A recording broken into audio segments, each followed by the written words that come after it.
Punjabi radio USA ਸੁਣ ਰਹੇ ਸਾਰੇ ਸਰੋਤਿਆਂ ਨੂੰ ਬਲਵਿੰਦਰ ਕੌਰ ਵੱਲੋਂ ਪਿਆਰ ਭਰੀ ਸਤਿ ਸ੍ਰੀ ਅਕਾਲ। ਤੇ ਪ੍ਰੋਗਰਾਮ ਖਬਰ ਤੇ ਨਜ਼ਰ ਪ੍ਰੋਗਰਾਮ ਦੇ ਵਿੱਚ ਸਾਡੇ ਨਾਲ ਹੋਣਗੇ ਬਲਤੇਜ ਪੰਨੂ ਜੀ, ਦੱਸਣਗੇ ਭਾਰਤ ਵਿੱਚ ਪੰਜਾਬ ਦੇ ਵਿੱਚ ਕੀ ਕੁਛ ਵਾਪਰਿਆ।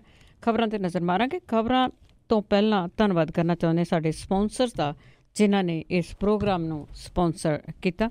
ਸ਼ਿਕਾਗੋ ਪੀਜ਼ਾ ਵਿਦ ਟਵਿਸਟ, ਜੋ ਹਰ ਇੱਕ ਤਰ੍ਹਾਂ ਦਾ ਪੀਜ਼ਾ ਬਣਾਉਂਦੇ ਨੇ। ਪੀਜ਼ਾ ਆਰਡਰ ਕਰਨੇ ਦੇ ਲਈ ਵਿਜ਼ਿਟ ਕਰ ਸਕਦੇ ਹੋ www.chicagopizzatwist.com। 15% ਆਫ ਲੈਣ ਲਈ ਕੋਡ ਵਰਤ ਸਕਦੇ ਹੋ 1313।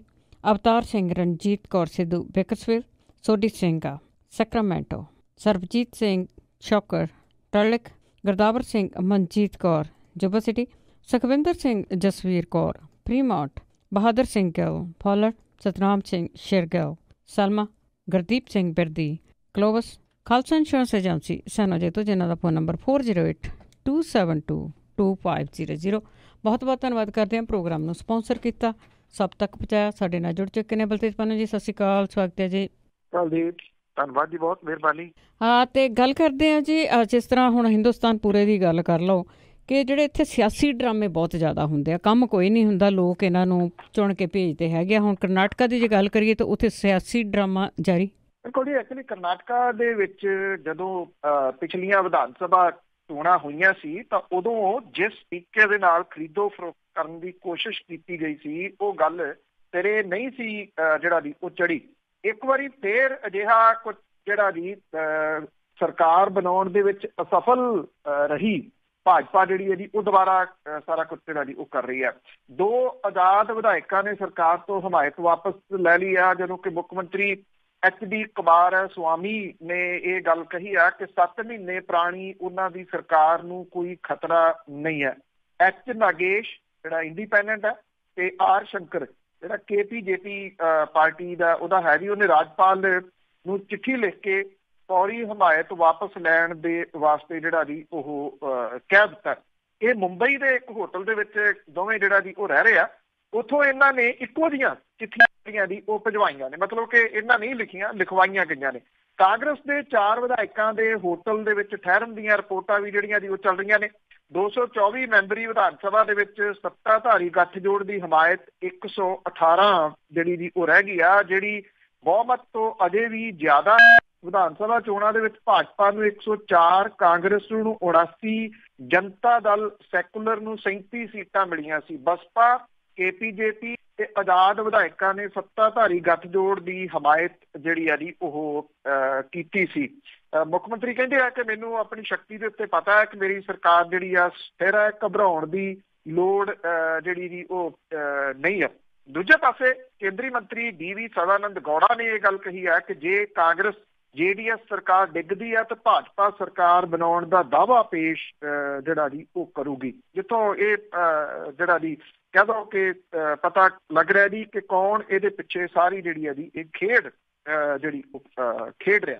ਸੋ ਇਹ ਸ਼ਾਇਦ ਲੋਕ ਸਭਾ ਚੋਣਾਂ ਤੋਂ ਪਹਿਲਾਂ ਤੁਸੀਂ ਕਹਿ ਲਓ ਕਿ ਨਵਾਂ ਇੱਕ ਵੱਡਾ ਸਿਆਸੀ ਡਰਾਮਾ ਕਰਨਾਟਕ ਦੇ ਵਿੱਚ ਜਿਹੜਾ ਉਹ ਜਾਰੀ ਹੈ। ਬਿਲਕੁਲ ਜੀ, ਜੋ ਵੋਟਾਂ ਆਉਂਦੀਆਂ, ਜੋ ਸਰਕਾਰਾਂ ਬਣਨੀਆਂ, ਡਰਾਮੇ ਜਾਰੀ ਰਹਿੰਦੇ ਆ। ਤਾਂ ਅੱਗੇ ਆਪਾਂ ਗੱਲ ਕਰਦੇ ਹਾਂ ਟੀਚਰਾਂ ਤੇ ਸਰਕਾਰ ਦਾ ਤਕਰਾਰ ਜਾਰੀ। ਬਿਲਕੁਲ ਜੀ, ਐਕਚੁਅਲੀ ਇੱਕ ਤਾਂ ਜਿਹੜਾ ਜੀ ਉਤੋਂ ਜਿਹੜੇ ਐਗਜ਼ਾਮ ਨੇ ਜੀ ਉਹਨਾਂ ਦਾ ਸਮਾਂ ਸ਼ੁਰੂ ਹੋ ਗਿਆ ਜਿਹੜੇ ਵਿਦਿਆਰਥੀਆਂ ਦਾ, ਔਰ ਉਹਦੇ ਤੋਂ ਜਿਹੜਾ ਦੀ ਇਲਾਵਾ ਜਿਹੜੀ ਪੜ੍ਹਾਈ ਆ ਉਹ ਪਹਿਲਾਂ ਵੀ ਸਟੂਡੈਂਟ ਦੀ ਜਿਹੜੀ ਖਰਾਬ ਹੋਈ ਆ। ਪਰ ਬਾਰ-ਬਾਰ ਲਾਰੇ ਲਾ ਕੇ ਜਿਹੜੇ ਅਧਿਆਪਕ ਸੀਗੇ ਜੀ ਉਹਨਾਂ ਨੂੰ ਜਦੋਂ ਪਟਿਆਲੇ ਦੇ ਵਿੱਚ ਲੰਬਾ ਸੰਘਰਸ਼ ਚੱਲਿਆ ਸੀ ਉਠਾ ਲਿਆ ਗਿਆ। ਹੁਣ ਫੇਰ ਦੁਬਾਰਾ ਜਿਹੜਾ ਜੀ ਉਹਨਾਂ ਨੂੰ ਜਿਹੜੇ ਵਾਅਦੇ ਕੀਤੇ ਗਏ ਸੀਗੇ ਉਹਨਾਂ ਦੇ ਉੱਤੇ ਸਰਕਾਰ ਜਿਹੜੀ ਜੀ ਉਹ ਖਰਾ ਨਹੀਂ ਉਤਰ ਰਹੀ। ਜਿਹੜੇ ਮੰਤਰੀ ਨੇ ਸਿੱਖਿਆ ਮੰਤਰੀ ਬਣਾਏ ਹੋਏ ਪੰਜਾਬ ਦੇ, ਉਹ ਲਗਾਤਾਰ ਤਕਰਾਰ ਵੱਲ ਨੂੰ ਜਿਹੜਾ ਜੀ ਉਹ ਵੱਧ ਰਹੇ ਆ ਕਿ ਇਹ ਜਿਹੜਾ ਉਹਨਾਂ ਨੂੰ ਲੱਗਦਾ ਨਹੀਂ ਕਿ ਜਿਹੜਾ ਜੀ ਇਹ ਇਸ ਗੱਲ ਦੀ ਸਮਝ ਹੈ ਕਿ ਇਹਦਾ ਨੁਕਸਾਨ ਜਿਹੜਾ ਜੀ ਉਹ ਕਿੰਨਾ ਹੋ ਰਿਹਾ। ਜਿਹੜੇ ਸੰਘਰਸ਼ ਕਰ ਰਹੇ ਇੱਥੇ ਹੈਗੇ ਨੇ ਟੀਚਰ, ਉਹਨਾਂ ਦੇ ਜਿਹੜੇ ਆਗੂ ਆ ਉਹਨਾਂ ਨੂੰ ਟਰਮੀਨੇਟ ਕਰ ਦਿੱਤਾ ਗਿਆ ਜੀ, ਔਰ ਉਹਨਾਂ ਨੂੰ ਨੌਕਰੀਆਂ ਤੋਂ ਬਰਖਾਸਤ ਕਰ ਦਿੱਤਾ ਗਿਆ ਤੁਰੰਤ। ਪੂਰੀਆਂ ਤਨਖਾਹਾਂ ਦੇ ਵਿੱਚ ਰੈਗੂਲਰ ਕਰਨ ਦੀ ਥਾਂ ਦੇ ਉੱਤੇ ਨੌਕਰੀਆਂ ਖੋਹਣ ਦਾ ਰਾਹ ਜਿਹੜਾ ਜੀ ਉਹ ਸਰਕਾਰ ਨੇ ਜਿਹੜਾ ਜੀ ਉਹ ਅਪਣਾ ਲਿਆ। 5 ਜਿਹੜੇ ਇਹ ਆਗੂ ਨੇ ਇਹਨਾਂ ਟੀਚਰਾਂ ਦੇ, ਉਹਨਾਂ ਨੂੰ ਨੌਕਰੀ ਤੋਂ ਕੱਢ ਕੇ ਪੰਜਾਬ ਟ੍ਰੇਡ ਯੂਨੀਅਨ ਲਹਿਰ ਨੂੰ ਵੀ ਇੱਕ ਵੱਡਾ ਜਿਹੜਾ ਜੀ ਉਹ ਝਟਕਾ ਦਿੱਤਾ, ਕਿਉਂਕਿ ਜਿਹੜੇ ਮੌਜੂਦਾ ਸਰਕਾਰਾਂ ਨੇ ਆਪਣੇ ਰਾਜਕਾਲ ਦੇ ਦੌਰਾਨ ਮੁਲਾਜ਼ਮ ਵਰਗ ਦੀਆਂ ਜਿਹੜੀਆਂ 4 DA ਦੀਆਂ ਕਿਸ਼ਤਾਂ ਰੋਕ ਕੇ ਤਨਖਾਹ ਕਮਿਸ਼ਨ ਨੂੰ ਵੀ ਜਿਹੜਾ ਜੀ ਉਹ ਖੂਹ ਖਾਤੇ ਦੇ ਵਿੱਚ ਪਾ ਕੇ 2400 ਰੁਪਏ ਸਾਲਾਨਾ ਵਿਕਾਸ ਟੈਕਸ ਜਿਹੜਾ ਜੀ ਉਹ ਥੋਪਿਆ ਹੋਇਆ। ਇਹਦੇ ਨਾਲ ਜਿਹੜੇ ਕਿ ਕੱਢੇ ਗਏ ਜਿਹੜੇ 5 ਆਗੂ ਨੇ, ਫਿਰੋਜ਼ਪੁਰ ਦੇ ਸਾਇੰਸ ਮਾਸਟਰ ਦਿਦਾਰ ਸਿੰਘ ਮੁੱਦਕੀ, ਬਠਿੰਡਾ ਦੇ ਇੰਗਲਿਸ਼ ਦੇ ਮਾਸਟਰ ਹਰਜੀਤ ਸਿੰਘ ਜੀਦਾ, ਪਟਿਆਲਾ ਦੇ ਪੰਜਾਬੀ ਮਾਸਟਰ ਹਰਦੀਪ ਸਿੰਘ ਟੋਡਰਪੁਰ, ਪਟਿਆਲਾ ਦੇ ਸਾਇੰਸ ਮਾਸਟਰ ਹਰਵਿੰਦਰ ਸਿੰਘ ਤੇ ਪਟਿਆਲਾ ਦੇ SS ਮਾਸਟਰ ਭਾਰਤ ਕੁਮਾਰ ਨੂੰ ਬਰਖਾਸਤ ਜਿਹੜਾ ਜੀ ਉਹ ਕੀਤਾ। ਇਹਦੇ ਨਾਲ ਦੋਏ ਧਿਰਾਂ ਜਿਹੜੀਆਂ ਜੀ ਉਹ ਆਮੋ ਸਾਹਮਣੇ ਹੋ ਗਈਆਂ ਨੇ ਇੱਕ ਵਾਰੀ ਫੇਰ, ਸਰਕਾਰ ਤੇ ਟੀਚਰ। 26 ਜਨਵਰੀ ਨੂੰ ਜਿਹੜੇ ਮਨਾਇਆ ਜਾਂਦਾ ਜੀ ਜਿਹੜਾ ਗਣਤੰਤਰ ਦਿਵਸ, ਉਸ ਮੌਕੇ ਤੇ ਪਟਿਆਲੇ ਦੇ ਵਿੱਚ ਮੁੱਖ ਮੰਤਰੀ ਹੋਰਾਂ ਨੇ ਇਸ ਵਾਰੀ ਜਿਹੜਾ ਜੀ ਉਹ ਝੰਡਾ ਲਹਿਰਾਉਣਾ। ਇਹ ਕਿਹਾ ਜਾ ਰਿਹਾ ਹੈ ਕਿ ਜਿਹੜੇ ਟੀਚਰ ਨੇ ਉਹ ਵੱਡੇ ਸੰਘਰਸ਼ ਵੱਲ ਨੂੰ ਅੱਜ ਜਿਹੜਾ ਜੀ ਉਹ ਪੈ ਸਕਦੇ ਆ। ਬਰਖਾਸਤ ਕੀਤੇ ਗਏ ਜਿਹੜੇ ਅਧਿਆਪਕ ਆਗੂ ਆ ਦਿਦਾਰ ਸਿੰਘ ਮੁੱਦਕੀ, ਉਹਨੇ ਇਹ ਗੱਲ ਕਹੀ ਹੈ ਕਿ ਸਰਕਾਰ ਨੇ ਇਹ ਹੁਕਮ ਜਾਰੀ ਕਰਕੇ ਜ਼ੁਬਾਨ ਬੰਦ ਕਰਨ ਦਾ ਯਤਨ ਕੀਤਾ ਜਿਹਨੂੰ ਕਿ ਬਰਦਾਸ਼ਤ ਨਹੀਂ ਕੀਤਾ ਜਾਊਗਾ। ਔਰ ਉਹਨਾਂ ਨੇ ਇਹ ਵੀ ਗੱਲ ਕਹੀ ਕਿ ਅੱਜ ਜਿਹੜਾ ਜੀ ਪੰਜਾਬ ਭਰ ਦੇ ਵਿੱਚ ਅਰਥੀ ਫੂਕ ਮੁਜ਼ਾਹਰੇ ਕੀਤੇ ਜਾਣਗੇ ਤੇ ਅਗਲੀ ਰਣਨੀਤੀ ਬਣਾਉਣ ਦੇ ਵਾਸਤੇ ਸਾਰੀਆਂ ਧਿਰਾਂ ਜਿਹੜੀਆਂ ਜੀ ਇੱਕ ਵਾਰੀ ਫੇਰ ਇਕਜੁੱਟ ਜਿਹੜੀਆਂ ਉਹ ਹੋ ਗਈਆਂ ਨੇ। ਸੋ ਦੇਖਦੇ ਆ ਕਿ ਇਹੋ ਜਿਹਾ ਪ੍ਰੋਗਰਾਮ ਜਿਹੜਾ ਜੀ ਉਹ ਉਡੀਕਦੇ ਆ। ਲਗਾਤਾਰ ਅਧਿਆਪਕਾਂ ਤੇ ਸਰਕਾਰ ਦੇ ਵਿਚਾਲੇ ਚੱਲ ਰਿਹਾ ਜਿਹੜਾ ਟਕਰਾਓ ਆ ਬਿਨਾਂ ਕਿਸੇ ਚੱਕ ਦੇ, ਸਭ ਤੋਂ ਵੱਡਾ ਨੁਕਸਾਨ ਇਸ ਵੇਲੇ ਬੱਚਿਆਂ ਦਾ ਜਿਹੜਾ ਕੀਤਾ ਜਾ ਰਿਹਾ, ਪਰ ਸਰਕਾਰ ਇਹ ਗੱਲ ਮੰਨਣ ਦੇ ਵਾਸਤੇ ਤਿਆਰ ਨਹੀਂ। ਸਰਕਾਰ ਨੇ ਕਿੱਥੇ ਮੰਨਣਾ ਜੀ। ਅੱਗੇ ਆਪਾਂ ਨਸ਼ਾ ਛਡਾਊ ਸੈਂਟਰਾਂ ਦੀ ਜੇ ਗੱਲ ਕਰੀਏ ਤਾਂ ਜਿਹੜੇ ਨਸ਼ੇੜੀ ਸੀ ਪਹਿਲਾਂ ਚਿੱਟਾ ਖਾਂਦੇ ਸੀ, ਹੁਣ ਉਹਨਾਂ ਤੋਂ ਲਾ ਕੇ ਉਹਨਾਂ ਨੇ ਗੋਲੀਆਂ ਤੇ ਲਾਏ। ਪੰਜਾਬ ਦੇ ਵਿੱਚ ਜਿਹੜੇ ਨਸ਼ੇ ਆ ਇਹਨੂੰ ਸਿੱਧਣ ਦੇ ਵਾਸਤੇ ਜਿਹੜੀ ਕੰਮ ਆਉਂਦੀ ਦਵਾਈ ਆ ਜੀ ਡਿਪਰੋਨੋਰਫਿਨ, ਇਹਨੂੰ ਇੱਕ ਜਾਦੂਈ ਇਲਾਜ ਦੇ ਵਜੋਂ ਜਿਹੜਾ ਜੀ ਉਹ ਵਰਤਿਆ ਜਾ ਰਿਹਾ।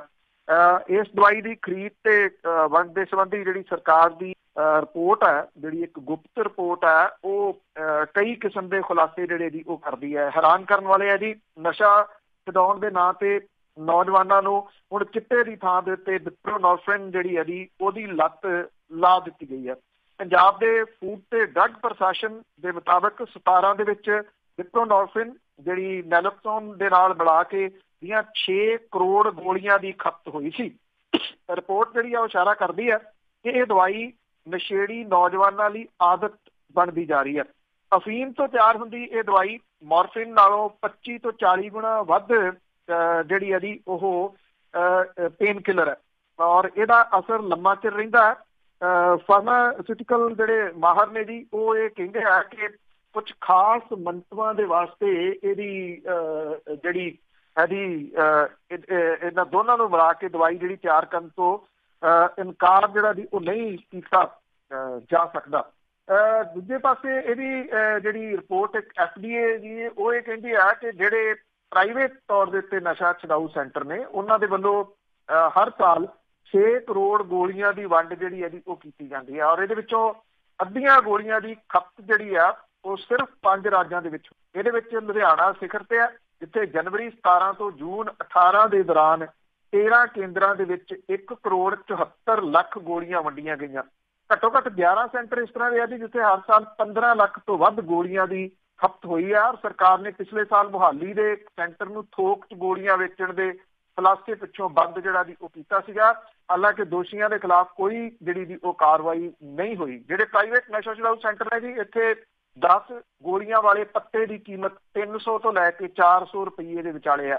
ਸਰਕਾਰੀ ਖੇਤਰ ਖਾਸ ਕਰ ਪਿਛਲੇ ਸਾਲ 166 ਓਟ ਸੈਂਟਰਾਂ ਦੇ ਖੁੱਲ੍ਹਣ ਤੋਂ ਬਾਅਦ ਦਵਾਈ ਦੀ ਵਰਤੋਂ ਦੇ ਵਿੱਚ ਵੱਡੀ ਪੱਧਰ ਦੇ ਉੱਤੇ ਇਜ਼ਾਫਾ ਜਿਹੜਾ ਜੀ ਹੋਇਆ। ਇਹ ਰਿਪੋਰਟ ਵੱਖਰੀ ਹੈ।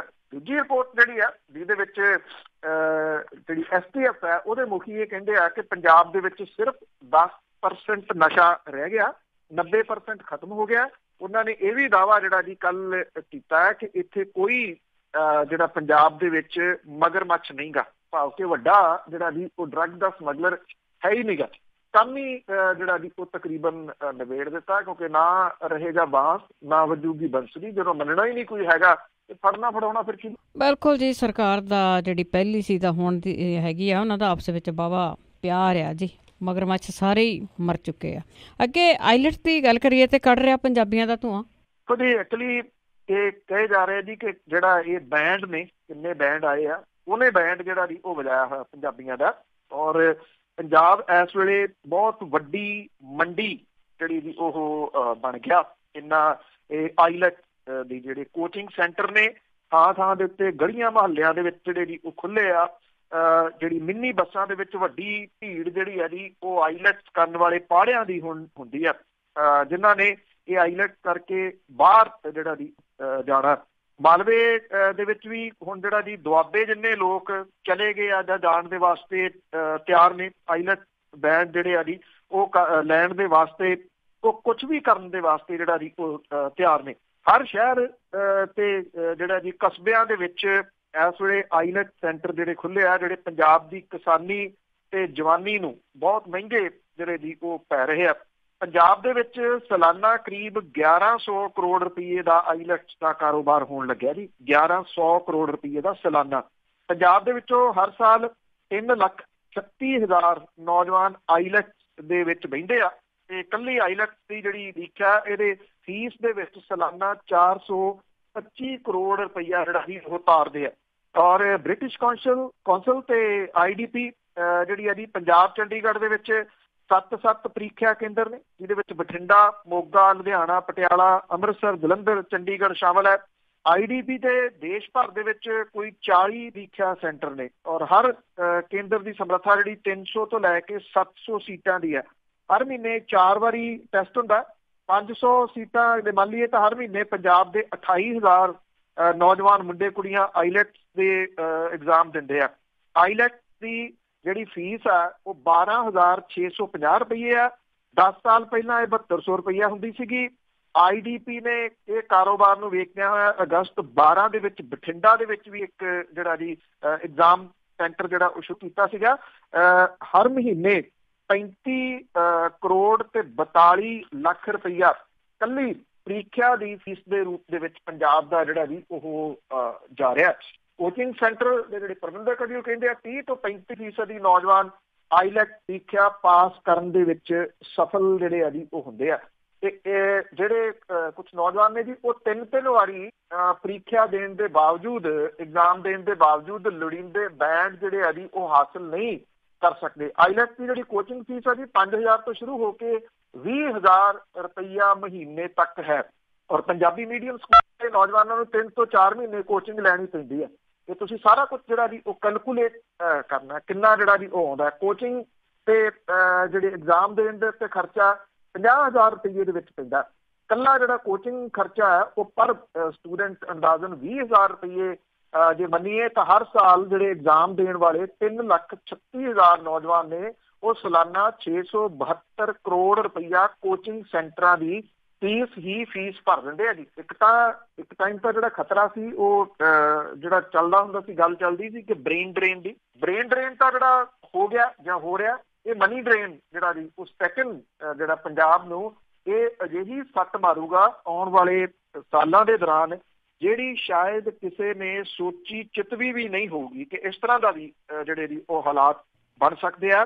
ਕੋਈ ਸਮਾਂ ਸੀ ਜਦੋਂ ਲੋਕ ਬਾਹਰੋਂ ਜਿਹੜਾ ਜੀ ਉਹ ਪੈਸੇ ਕਮਾ ਕੇ ਇੱਧਰ ਭੇਜਦੇ ਸੀ, ਪਰ ਅੱਜ ਪੰਜਾਬ ਦਾ ਜਿਹੜਾ ਪੈਸਾ ਉਹ ਸਰਕਾਰਾਂ ਦੀਆਂ ਗਲਤ ਪਾਲਿਸੀਜ਼ ਦੇ ਕਰਕੇ ਨੌਜਵਾਨਾਂ ਦੇ ਰੂਪ ਦੇ ਵਿੱਚ ਤੇਜ਼ੀ ਦੇ ਨਾਲ ਪੰਜਾਬ ਤੋਂ ਨਿਕਲ ਰਿਹਾ।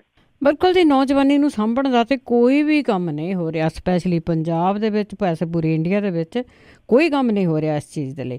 ਤੇ ਅੱਗੇ ਗੱਲ ਕਰਦੇ ਹਾਂ ਜੀ ਕਾਂਗਰਸੀ ਆਗੂ ਦੀ, ਉਸਨੇ CBI ਦੇ ਮੁਖੀ ਤੇ ਸਵਾਲ ਉਠਾਏ। ਬਿਲਕੁਲ ਜੀ, ਮਲਕਰਜਨ ਖੜਗੇ ਜਿਹੜੇ ਨੇ ਜੀ, ਕਿਉਂਕਿ CBI ਦਾ ਮਾਮਲਾ ਅਜੇ ਵੀ ਜਿਹੜਾ ਉਹ ਠੰਡਾ ਨਹੀਂ ਪੈ ਰਿਹਾ। ਉਹਨਾਂ ਨੇ ਪ੍ਰਧਾਨ ਮੰਤਰੀ ਨੂੰ ਇੱਕ ਚਿੱਠੀ ਲਿਖੀ ਆ ਜਿਹਦੇ ਵਿੱਚ M ਨਾਗੇਸ਼ਵਰ ਰਾਓ ਜਿਹੜੇ CBI ਦੇ ਡਾਇਰੈਕਟਰ ਲਾਏ ਗਏ ਆ, ਇਹਦੀ ਨਿਯੁਕਤੀ ਨੂੰ ਗੈਰ ਕਾਨੂੰਨੀ ਕਰਾਰ ਜਿਹੜਾ ਜੀ ਉਹ ਦਿੱਤਾ ਹੈ। ਮਲਕਰਜਨ ਖੜਗੇ ਜਿਹੜੇ ਕਿ ਕਾਂਗਰਸ ਦੇ ਆਗੂ ਨੇ ਔਰ ਵਿਰੋਧੀ ਧਿਰ ਦੇ ਨੇਤਾ ਨੇ ਲੋਕ ਸਭਾ ਦੇ ਵਿੱਚ, ਉਹਨਾਂ ਨੇ ਇਸ ਚਿੱਠੀ ਦੇ ਵਿੱਚ ਮੰਗ ਕੀਤੀ ਆ ਕਿ ਕੇਂਦਰੀ ਜਾਂਚ ਏਜੰਸੀ ਦੇ ਨਵੇਂ ਮੁਖੀ ਦੀ ਨਿਯੁਕਤੀ ਦੀ ਚੋਣ ਦੀ ਕਮੇਟੀ ਦੀ ਫੌਰਨ ਮੀਟਿੰਗ ਜਿਹੜੀ ਜੀ ਉਹ ਸੱਦੀ ਜਾਵੇ। ਅਲੋਕ ਵਰਮਾ ਨੂੰ CBI ਡਾਇਰੈਕਟਰ ਦੇ ਅਹੁਦੇ ਤੋਂ ਲਾਂਭੇ ਕਰਨ ਵਾਲੀ ਪ੍ਰਧਾਨ ਮੰਤਰੀ ਦੀ ਅਗਵਾਈ ਵਾਲੀ 3 ਮੈਂਬਰੀ ਕਮੇਟੀ ਦੇ ਮੈਂਬਰ ਖੜਗੇ ਨੇ ਕਿਹਾ ਕਿ ਸਰਕਾਰ ਖੁਦ ਮੁਖਤਿਆਰ ਡਾਇਰੈਕਟਰ ਦੀ ਜਿਹੜੀ ਅਗਵਾਈ ਵਾਲੀ ਜਿਹੜੀ ਕਮੇਟੀ ਹੈ ਇਹਨੇ ਕਿਵੇਂ CBI ਤੋਂ ਉਹ ਡਰ ਗਈ ਹੈ ਜੀ। ਔਰ ਪ੍ਰਧਾਨ ਮੰਤਰੀ ਨੂੰ ਲਿਖੀ ਚਿੱਠੀ ਦੇ ਵਿੱਚ ਖੜਗੇ ਨੇ ਇਹ ਗੱਲ ਕਹੀ ਹੈ ਕਿ ਸਰਕਾਰ ਦੇ ਕਾਰ ਵਿਹਾਰ ਤੋਂ ਇਹ ਇਸ਼ਾਰਾ ਮਿਲਦਾ ਹੈ ਕਿ ਉਹ ਖੁਦਮੁਖਤਾਰ ਡਾਇਰੈਕਟਰ ਦੀ ਅਗਵਾਈ ਵਾਲੀ CBI ਤੋਂ ਡਰੀ ਹੋਈ ਆ। ਉਹਨਾਂ ਨੇ ਇਸ ਚਿੱਠੀ ਦੇ ਵਿੱਚ ਮੰਗ ਕੀਤੀ ਆ ਕਿ ਇਹਨਾਂ ਮੁੱਦਿਆਂ ਦੇ ਬਾਰੇ ਸਥਿਤੀ ਸਪਸ਼ਟ ਕਰਦਿਆਂ ਹੋਇਆ ਕੇਂਦਰੀ ਚੌਕਸੀ ਕਮਿਸ਼ਨ ਜਿਹੜਾ CVC ਆ ਉਹਦੀ ਰਿਪੋਰਟ, ਜਸਟਿਸ AK ਪਟਨਾਇਕ ਦੀ ਰਿਪੋਰਟ ਤੇ 10 ਜਨਵਰੀ ਦੀ ਮੀਟਿੰਗ ਦੇ ਮਿੰਟ ਜਿਹੜੇ ਦੀ ਉਹ ਜਨਤਕ ਕੀਤੇ ਜਾਣ। ਸੁਪਰੀਮ ਕੋਰਟ ਦੇ ਵੱਲੋਂ ਅਲੋਕ ਵਰਮਾ ਨੂੰ CBI ਮੁਖੀ ਵਜੋਂ ਬਹਾਲ ਕਰਨ ਦੇ ਦੂਜੇ ਦਿਨ ਪ੍ਰਧਾਨ ਮੰਤਰੀ ਨਰਿੰਦਰ ਮੋਦੀ ਹੋਰਾਂ ਦੀ ਅਗਵਾਈ ਵਾਲੀ ਉੱਚ ਤਾਕਤੀ ਕਮੇਟੀ ਨੇ ਭ੍ਰਿਸ਼ਟਾਚਾਰ ਤੇ ਡਿਊਟੀ ਦੇ ਵਿੱਚ ਅਣਗਹਿਲੀ ਦੇ ਦੋਸ਼ਾਂ ਦਾ ਹਵਾਲਾ ਦਿੰਦਿਆਂ ਅਲੋਕ ਵਰਮਾ ਨੂੰ ਅਹੁਦੇ ਤੋਂ ਪਾਸੇ ਕਰ ਦਿੱਤਾ ਸੀਗਾ। ਔਰ CBI ਦੇ 55 ਸਾਲ ਦੇ ਇਤਿਹਾਸ ਦੇ ਵਿੱਚ ਇਹ ਪਹਿਲੀ ਵਾਰੀ ਸੀਗਾ ਜਦੋਂ ਕਿਸੇ ਡਾਇਰੈਕਟਰ ਨੂੰ ਅਹੁਦੇ ਦੀ ਮਿਆਦ ਮੁੱਕਣ ਤੋਂ ਪਹਿਲਾਂ ਹਟਾ ਦਿੱਤਾ ਗਿਆ ਹੋਵੇ। ਔਰ ਜਿਹੜੀ ਕਮੇਟੀ ਜਿਹੜੀ ਪਾਵਰਫੁਲ ਕਮੇਟੀ ਜਿਹੜੀ ਹੈ ਜੀ ਉਹਦੇ ਵਿੱਚ ਖੜਗੇ ਜਸਟਿਸ AK ਸੀਕਰੀ ਵੀ ਜਿਹੜੇ ਜੀ ਉਹ ਸ਼ਾਮਲ ਸੀਗੇ। ਔਰ CVC ਦੀ ਰਿਪੋਰਟ ਦੇ ਵਿੱਚ ਅਲੋਕ ਵਰਮਾ ਤੇ 8 ਦੋਸ਼ ਜਿਹੜੇ ਜੀ ਉਹ ਲਾਏ ਗਏ ਸੀ। ਔਰ ਅਲੋਕ ਵਰਮਾ ਹੋਰੀ ਜਿਨ੍ਹਾਂ ਨੂੰ ਉਹਨਾਂ ਦਾ ਮਹਿਕਮਾ ਬਦਲ ਦਿੱਤਾ ਗਿਆ ਸੀ ਉਹ ਨੌਕਰੀ ਹੀ ਛੱਡ ਗਏ ਸੀ ਕਿ ਉਹਨਾਂ ਨੇ ਨੌਕਰੀ ਨਹੀਂ ਕਰਨੀ ਜੀ। ਅਜੀਬ ਗੱਲਾਂ ਹੋ ਰਹੀਆਂ ਜੀ। ਅੱਗੇ ਆਪਾਂ ਸੁਖਬੀਰ ਬਾਦਲ ਤੇ ਸੁਨੀਲ ਜਾਖੜ ਦੀ ਜੇ ਗੱਲ ਕਰੀਏ ਤੇ ਉਹਨਾਂ ਦੇ ਦਰਮਿਆਨ ਸ਼ਬਦੀ ਜੰਗ ਜਿਉਂ ਲੋਕ ਸਭਾ ਚੋਣਾਂ ਜਿਹੜੀਆਂ ਦੀ ਆਉਣਗੀਆਂ ਹੁਣ ਸ਼ਬਦੀ ਜੰਗ ਹੀ ਬਹੁਤੀ ਜਿਹੜੀ ਜੀ ਉਹ ਸੋਚਣ ਨੂੰ ਵੇਖਣ ਨੂੰ ਜਿਹੜੀ ਆ ਉਹ ਮਿਲੂਗੀ। ਔਰ ਨੇਤਾ ਲੋਕ ਜਿਹੜੇ ਨੇ ਉਹ ਲੋਕਾਂ ਨੂੰ ਕਮਲੇ ਜਿਹੜਾ ਜੀ ਬਣਾਉਣਗੇ ਅਜਿਹੀ ਸ਼ਬਦੀ ਜੰਗ ਦੇ ਮੌਕੇ ਦੇ ਉੱਤੇ। 10 ਸਾਲ ਦੇ ਵਿੱਚ ਜੋ ਕੁਛ ਜਿਹੜਾ ਜੀ ਇੱਥੇ ਪਿਛਲੀ ਸਰਕਾਰ ਦੇ ਮੌਕੇ ਦੇ ਉੱਤੇ ਲੋਕਾਂ ਨੂੰ ਕੇਸਾਂ ਦੇ ਵਿੱਚ ਉਲਝਾਉਣ ਦਾ ਜਿਹੜਾ ਜੀ ਉਹ ਹੁੰਦਾ ਰਿਹਾ ਉਹੋ ਹੀ ਹੁਣ ਜਿਹੜੇ ਜੀ ਮੌਜੂਦਾ ਸਰਕਾਰ ਦੇ ਉੱਤੇ ਦੋਸ਼ ਜਿਹੜੇ ਲਾ ਰਹੇ ਆ ਕਿ ਕੇਸਾਂ ਦੇ ਵਿੱਚ ਉਲਝਾਇਆ ਜਾ ਰਿਹਾ। ਇਹਦੇ ਕਰਕੇ ਸੁਖਬੀਰ ਸਿੰਘ ਬਾਦਲ ਤੇ ਕਾਂਗਰਸ ਦੇ ਪ੍ਰਧਾਨ ਸੁਨੀਲ ਜਾਖੜ ਦੇ ਦਰਮਿਆਨ ਅਬੋਹਰ ਦੀ ਪੁਲਿਸ ਦੇ ਵੱਲੋਂ ਕੁਝ ਪਰਿਵਾਰਾਂ ਦੇ ਉੱਤੇ ਦਰਜ ਕੇਸਾਂ ਦੇ ਮੁੱਦੇ ਦੇ ਉੱਤੇ ਇਹ ਮਿਹਣੇ ਕਮੇਣੇ ਜਿਹੜੇ ਆ ਜੀ ਉਹ ਸ਼ੁਰੂ ਹੋਏ ਆ। ਚੰਡੀਗੜ੍ਹ ਦੇ ਵਿੱਚ ਅਬੋਹਰ ਦੇ ਨਾਲ ਸੰਬੰਧਿਤ ਕੁਝ ਪਰਿਵਾਰਾਂ ਦੇ ਮੈਂਬਰਾਂ ਨੂੰ ਮੀਡੀਆ ਦੇ ਸਾਹਮਣੇ ਪੇਸ਼ ਕੀਤਾ ਗਿਆ। ਇਹਨਾਂ ਮੈਂਬਰਾਂ ਜਿਨ੍ਹਾਂ ਦੇ ਵਿੱਚ ਕੁਝ ਨੌਜਵਾਨ ਲੜਕੀਆਂ ਵੀ ਸ਼ਾਮਲ ਸੀ ਜੀ ਉਹਨਾਂ ਨੇ ਸੁਨੀਲ ਜਾਖੜ ਹੋਰਾਂ ਦੇ ਉੱਤੇ ਰਾਜਸੀ ਬਦਲੇਖੋਰੀ ਦੇ ਤਹਿਤ ਝੂਠੇ ਮਾਮਲੇ ਦਰਜ ਕਰਾਉਣ ਤੇ ਉਹਨਾਂ ਦਾ ਕਾਰੋਬਾਰ ਤਬਾਹ ਕਰਨ ਦੇ ਦੋਸ਼ ਲਾਏ। ਅਕਾਲੀ ਦਲ ਦੇ ਪ੍ਰਧਾਨ ਨੇ ਕਿਹਾ ਕਿ ਅਬੋਹਰ ਤੇ ਫਿਰੋਜ਼ਪੁਰ ਦੇ ਵਿੱਚ ਜਿਨ੍ਹਾਂ ਪਰਿਵਾਰਾਂ ਦੇ ਉੱਤੇ ਪੁਲਿਸ ਦੇ ਵੱਲੋਂ ਝੂਠੇ ਕੇਸ ਦਰਜ ਕੀਤੇ ਗਏ ਆ ਉਹਨਾਂ ਪਰਿਵਾਰਾਂ ਦਾ ਸੰਬੰਧ ਅਕਾਲੀ ਦਲ ਜਾਂ ਭਾਰਤੀ ਜਨਤਾ ਪਾਰਟੀ ਦੇ ਨਾਲ ਹੈ। ਉਧਰ ਸੁਨੀਲ ਜਾਖੜ ਹੋਰਾਂ ਨੇ ਇਹਨਾਂ ਨੂੰ ਰੱਦ ਕਰਦਿਆਂ ਹੋਇਆ ਇਹਨਾਂ ਦੋਸ਼ਾਂ ਨੂੰ ਇਹ ਕਿਹਾ ਕਿ ਸੁਖਬੀਰ ਸਿੰਘ ਬਾਦਲ ਤੇ ਗੈਂਗਸਟਰਾਂ ਦੇ ਹਮਾਇਤੀਆਂ ਦੇ ਹੱਕ ਦੇ ਵਿੱਚ ਖੜ ਕੇ ਨੀਵੇਂ ਦਰਜੇ ਦੀ ਸਿਆਸਤ ਕਰਨ ਦੇ ਦੋਸ਼ ਲਾਏ ਆ। ਸੁਖਬੀਰ ਸਿੰਘ ਬਾਦਲ ਹੋਰਾਂ ਦੇ ਨਾਲ ਆਈ ਇੱਕ ਨੌਜਵਾਨ ਲੜਕੀ ਜਿਹੜੀ ਜੀ ਡਾਕਟਰ ਸ਼ਲੋਕੀ ਉਹਨੇ ਇਹ ਦੋਸ਼ ਲਾਇਆ ਕਿ ਕਾਂਗਰਸ ਪ੍ਰਧਾਨ ਦੀ ਸ਼ਹਿ ਤੇ ਪੁਲਿਸ ਨੇ ਉਹਦੇ ਪਿਤਾ ਮਹਿੰਦਰ ਬਠਲਾ ਤੇ ਪਰਿਵਾਰ ਦੇ ਹੋਰਨਾਂ ਮੈਂਬਰਾਂ ਤੇ ਝੂਠੇ ਕੇਸ ਦਰਜ ਕੀਤੇ। ਔਰ ਇਹ ਲੜਕੀ ਦਾ ਇਹ ਕਹਿਣਾ ਹੈ ਕਿ ਪਰਿਵਾਰ ਨੂੰ ਜਲੀਲ ਕਰਨ ਦੇ ਵਾਸਤੇ ਪੁਲਿਸ ਨੇ ਹੱਥ ਘੜੀ ਲਾ ਕੇ ਘੰਟਿਆਂ ਬੱਧੀ ਸ਼ਹਿਰ ਦੇ ਵਿੱਚ ਘੁਮਾਇਆ। ਔਰ ਇਹ ਵੀ ਦੋਸ਼ ਲਾਇਆ ਕਿ ਉਹਨਾਂ ਦੇ ਪਰਿਵਾਰ ਦੀ ਜ਼ਮੀਨ ਤੇ ਕਬਜ਼ਾ ਜਿਹੜਾ ਜੀ ਉਹ ਕਰ ਲਿਆ ਗਿਆ। ਡਾਕਟਰ ਸ਼ਲੋਕੀ ਨੇ ਵੀ ਕਿਹਾ ਕਿ ਪੁਲਿਸ ਧੱਕੇਸ਼ਾਹੀ ਦੇ ਖਿਲਾਫ ਹਰ ਥਾਂ ਸ਼ਿਕਾਇਤ ਕੀਤੀ ਪਰ ਕਿਤੇ ਉਹਨਾਂ ਦੀ ਸੁਣਵਾਈ ਜਿਹੜੀ ਉਹ ਨਹੀਂ ਹੋਈ ਤੇ ਪੁਲਿਸ ਦੇ ਉੱਤੇ ਰਾਜਸੀ ਦਬਾਅ ਪਾਇਆ ਜਾ ਰਿਹਾ। ਮਹਿੰਦਰ ਸਿੰਘ ਬਠਲਾ ਜਿਹੜਾ ਸੀਗਾ ਜੀ ਉਹਨੇ ਇਹ ਕਿਹਾ ਕਿ ਉਹਦਾ ਆੜਤ ਦਾ ਕੰਮ ਜਿਹੜਾ ਜੀ ਉਹ ਤਬਾਹ ਕਰ ਦਿੱਤਾ ਗਿਆ। ਇਸੇ ਤਰ੍ਹਾਂ ਅਮਿਤ ਸਖੀਜਾ ਨਾਮ ਦੇ ਇੱਕ ਬੰਦੇ ਨੇ ਪ੍ਰਦੇਸ਼ ਜਿਹੜੇ ਕਾਂਗਰਸ ਦੇ ਪ੍ਰਧਾਨ ਨੇ ਉਹਨਾਂ ਦੇ ਉੱਤੇ ਦੋਸ਼ ਲਾਇਆ ਕਿ ਉਹਨਾਂ ਦੇ ਪਰਿਵਾਰ ਦੇ ਮੈਂਬਰਾਂ ਤੇ 7 ਕੇਸ ਦਰਜ ਕੀਤੇ ਗਏ ਤੇ ਜਦੋਂ ਕਿਤੇ ਵੀ ਸੁਣਵਾਈ ਨਾ ਹੋਈ ਤਾਂ ਪੰਜਾਬ ਤੇ ਹਰਿਆਣਾ ਹਾਈ ਕੋਰਟ ਦਾ ਉਹਨਾਂ ਨੇ ਜਿਹੜਾ ਜੀ ਉਹ ਸਹਾਰਾ ਜਿਹੜਾ ਜੀ ਉਹ ਲਿਆ। ਜਿਹੜੇ ਸੁਨੀਲ ਜਾਖੜ ਨੇ ਜੀ ਉਹ ਇਹ ਕਹਿੰਦੇ ਕਿ ਜਿਨ੍ਹਾਂ ਲੋਕਾਂ ਨੂੰ ਸੁਖਬੀਰ ਸਿੰਘ ਬਾਦਲ ਹੋਰਾਂ ਨੇ ਮੀਡੀਆ ਦੇ ਸਾਹਮਣੇ ਪੇਸ਼ ਕੀਤਾ ਹੈ ਉਹਨਾਂ ਖਿਲਾਫ ਗੈਂਗਸਟਰਾਂ ਦੇ ਨਾਲ ਜੇਲ੍ਹ ਦੇ ਵਿੱਚ ਜਾ ਕੇ ਮਿਲਣ ਦਾ ਪਰਚਾ ਦਰਜ ਹੈ ਤੇ ਉਹੀ ਗੈਂਗਸਟਰ ਗਵਾਹਾਂ ਨੂੰ ਧਮਕਾ ਰਹੇ ਆ ਜਿਹਦੀ ਰਿਕਾਰਡਿੰਗ ਪੁਲਿਸ ਦੇ ਕੋਲੇ ਮੌਜੂਦ ਹੈ। ਸੁਨੀਲ ਜਾਖੜ ਹੋਰੀ ਜਿਹੜੇ ਉਹਨਾਂ ਨੇ ਇਹ ਪੁੱਛਿਆ ਕਿ ਕੀ ਸੁਖਬੀਰ ਸਿੰਘ ਬਾਦਲ ਹੋਰੀ ਚਾਹੁੰਦੇ ਆ ਕਿ ਕਿਸਾਨਾਂ ਨੂੰ ਨਕਲੀ ਖਾਦ ਵੇਚਣ ਵਾਲੇ ਕਿਸਾਨ ਦੋਖੀ ਜਿਹੜੇ ਨੇ ਉਹ ਬੇਖੌਫ ਘੁੰਮਣ। ਉਹਨਾਂ ਨੇ ਇਹ ਯਾਦ ਕਰਾਇਆ ਕਿ ਅਕਾਲੀ ਦਲ ਦੇ ਕਾਰਜਕਾਲ ਦੇ ਵਿੱਚ ਮਾੜੇ ਬੀਜ ਦਵਾਈਆਂ ਕਰਕੇ ਅਕਾਲੀ ਸਰਕਾਰ ਨੇ ਪੂਰੀ ਨਰਮੇ ਪੱਟੀ ਦੀ ਫਸਲ ਤਬਾਹ ਕਰਕੇ ਜਿਹੜੀ ਜੀ ਉਹ ਰੱਖ ਦਿੱਤੀ ਸੀ। ਉਹਨਾਂ ਨੇ ਕਿਹਾ ਕਿ ਉਹਨਾਂ ਨੇ ਕਿਸੇ ਕਿਸਮ ਦੀ ਸਿਆਸੀ ਦਖਲ ਅੰਦਾਜ਼ੀ ਪੁਲਿਸ ਦੇ ਕੰਮ ਦੇ ਵਿੱਚ ਨਹੀਂ ਕੀਤੀ। ਇਹ ਮਾਮਲਾ ਆਉਂਦੇ ਦਿਨਾਂ ਦੇ ਦੌਰਾਨ ਹੋਰ ਜ਼ਿਆਦਾ ਜਿਹੜਾ ਜੀ ਉਹ ਭਖਣ ਦੇ ਆਸਾਰ ਨੇ ਜੀ। ਬਸ ਹੁਣ ਇਸੇ ਤਰ੍ਹਾਂ ਇੱਕ ਦੂਜੇ ਨੂੰ ਮਿਹਣੇ ਕਮੇਣੇ ਕਰਕੇ ਟਾਈਮ ਸਾਰਨਗੇ ਤਾਂ ਅੱਗੇ ਪੰਜ ਗਰਾਈ ਦੇ ਅਕਾਲੀ ਦਲ ਦੇ ਵਿੱਚ ਸ਼ਾਮਲ ਹੋਣ ਦੇ ਨਾਲ ਸਿਆਸੀ ਸਮੀਕਰਨ ਬਦਲੇ। ਐਕਚੁਅਲੀ ਵੀ ਇਹ ਜਿਹੜੇ ਜਮ੍ਹਾਂ ਘਟਾਓ ਨੇ ਇਹ ਚੱਲਦੇ ਰਹਿਣਗੇ। ਕੱਲ ਕਾਫੀ ਕੁਝ ਜਿਹੜਾ ਜੀ ਇਹ ਨਵਾਂ ਹੋਊਗਾ, ਕਿਉਂਕਿ ਜੈਤੋ ਦੇ ਸਾਬਕਾ ਕਾਂਗਰਸੀ ਵਿਧਾਇਕ ਜੋਗਿੰਦਰ ਸਿੰਘ ਪੰਜਗਰਾਈ ਜਿਹੜਾ ਕਿ ਅਕਾਲੀ ਦਲ ਬਾਦਲ ਦੇ ਵਿੱਚ ਸ਼ਾਮਲ ਹੋ ਗਿਆ, ਇਹਦੇ ਨਾਲ ਕੁਝ ਹਿਲਜੁਲ ਜਿਹੜੀ ਹੈ ਜੀ ਉਹ ਹੋਈ ਆ।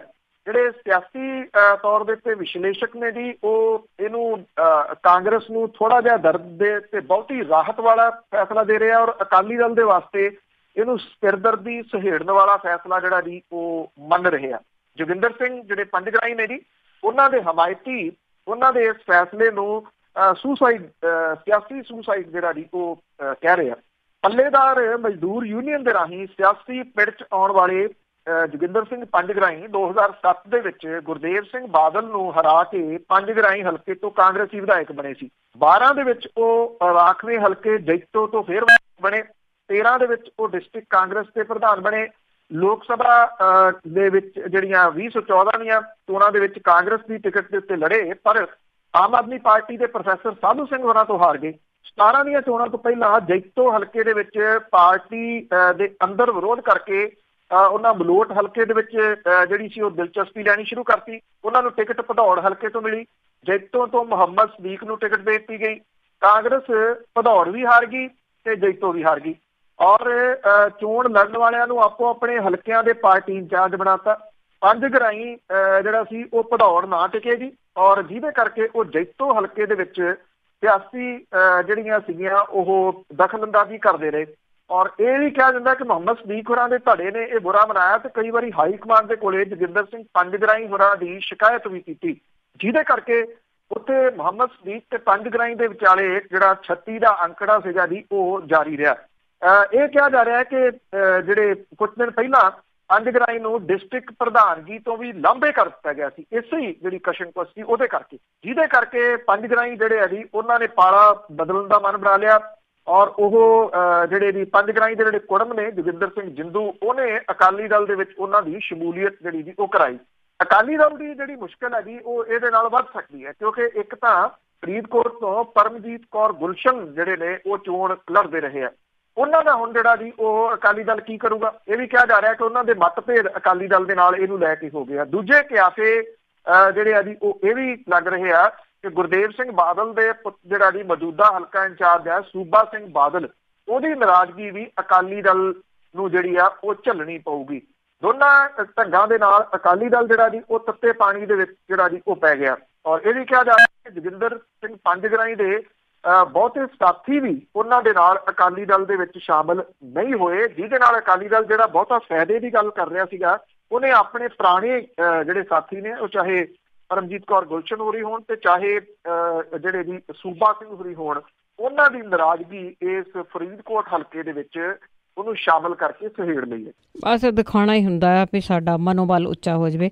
ਤੇ ਅਖੀਰ ਦੇ ਵਿੱਚ ਆਪਾਂ ਗੱਲ ਕਰਦੇ ਹਾਂ ਕੁਲਬੀਰ ਸਿੰਘ ਜ਼ੀਰਾ ਦੀ, ਜਿਹਨੇ ਆਪਣੀ ਹੀ ਪਾਰਟੀ ਦੇ ਖਿਲਾਫ ਮੋਰਚਾ ਖੋਲ੍ਹਿਆ ਸੀਗਾ। ਉਸ ਦੇ ਭਵਿੱਖ ਦਾ ਫੈਸਲਾ ਕਰਨਗੇ ਜੀ ਮੁੱਖ ਮੰਤਰੀ ਤੇ ਜਾਖੜ।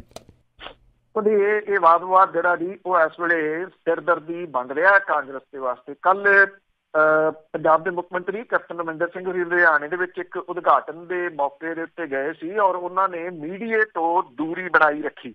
ਔਰ ਪਹਿਲਾਂ ਹੀ ਜਿਹੜਾ ਸੀਗਾ ਜੀ ਪ੍ਰੈਸ ਰਿਲੀਜ਼ ਆਈ, ਉਹਦੇ ਵਿੱਚ ਦੱਸ ਦਿੱਤਾ ਗਿਆ ਕਿ ਮੁੱਖ ਮੰਤਰੀ ਮੀਡੀਏ ਦੇ ਰੂਬਰੂ ਨਹੀਂ ਹੋਣਗੇ। ਕਿਹਾ ਜਾ ਰਿਹਾ ਕਿ ਕੁਲਬੀਰ ਜ਼ੀਰਾ ਦੇ ਵੱਲੋਂ ਨਸ਼ਿਆਂ ਦੇ ਮੁੱਦੇ ਦੇ ਉੱਤੇ ਉਠਾਏ ਗਏ ਸਵਾਲ, ਪੰਜਗਰਾਈ ਦਾ ਜਿਹੜਾ ਜੀ ਛੱਡਣਾ ਕਾਂਗਰਸ ਨੂੰ, ਇਹਨਾਂ ਸਵਾਲਾਂ ਦੀ ਵਜ੍ਹਾ ਕਰਕੇ ਜਿਹੜਾ ਜੀ ਉਹ ਮੀਡੀਏ ਤੋਂ ਦੂਰ ਹੋਇਆ। ਔਰ ਪਹਿਲੀ ਵਾਰੀ ਹੈ ਕਿ ਏਦਾਂ ਉਹ ਗਏ ਹੁਣ ਤੇ ਮੀਡੀਆ ਤੋਂ ਸਾਈਡ ਲਾਈਨ ਜਿਹੜੇ ਜੀ ਉਹ ਹੋ ਗਏ। ਹੁਣ ਉਹ ਆਪਣੇ ਸੁਰੱਖਿਆ ਜਿਹੜਾ ਘੇਰਾ ਸੀਗਾ ਉਹਦੇ ਵਿੱਚੋਂ ਨਹੀਂ ਬਾਹਰ ਜਿਹੜਾ ਜੀ ਉਹ ਆਏ। ਉਧਰ ਕੁਲਬੀਰ ਸਿੰਘ ਜ਼ੀਰਾ ਦੇ ਵੱਲੋਂ ਲਗਾਤਾਰ ਹਮਲੇ ਜਿਹੜੇ ਆ ਜੀ ਉਹ ਸੀਨੀਅਰ ਪੁਲਿਸ ਆਫੀਸਰ ਜਿਹੜੇ ਮੁਖਵਿੰਦਰ ਸਿੰਘ ਚੀਨਾ ਨੇ ਉਹਨਾਂ ਦੇ ਉੱਤੇ ਜਾਰੀ ਨੇ।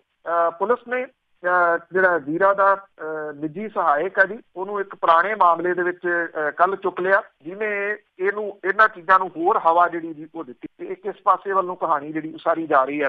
ਕੁਲਬੀਰ ਸਿੰਘ ਜ਼ੀਰਾ ਨੇ ਭਾਵੇਂ ਪੰਜਾਬ ਪ੍ਰਦੇਸ਼ ਕਾਂਗਰਸ ਨੂੰ ਜਿਹੜਾ ਕਾਰਨ ਦੱਸੋ ਨੋਟਿਸ ਦਾ ਜਵਾਬ ਤਾਂ ਦੇ ਦਿੱਤਾ, ਪਰ ਉਹਦਾ ਜਿਹੜਾ ਫੈਸਲਾ ਜੀ ਪੰਜਾਬ ਪ੍ਰਦੇਸ਼ ਕਾਂਗਰਸ ਦੇ ਪ੍ਰਧਾਨ ਸੁਨੀਲ ਜਾਖੜ ਤੇ ਮੁੱਖ ਮੰਤਰੀ ਕੈਪਟਨ ਅਮਰਿੰਦਰ ਸਿੰਘ ਹੋਰਾਂ ਦੇ ਵਿਚਾਲੇ ਹੋਣ ਵਾਲੀ ਮੀਟਿੰਗ ਦੇ ਉੱਤੇ ਨਿਰਭਰ ਜਿਹੜਾ ਜੀ ਉਹ ਕਰੂਗਾ। ਇਹ ਕਿਹਾ ਜਾ ਰਿਹਾ ਹੈ ਕਿ ਪਾਰਟੀ ਪ੍ਰਧਾਨ ਕੁਲਬੀਰ ਸਿੰਘ ਜੀਰਾ ਦੇ ਵਿਰੁੱਧ ਸਖਤ ਕਾਰਵਾਈ ਦੇ ਰੌਂ ਦੇ ਵਿੱਚ ਨੇ।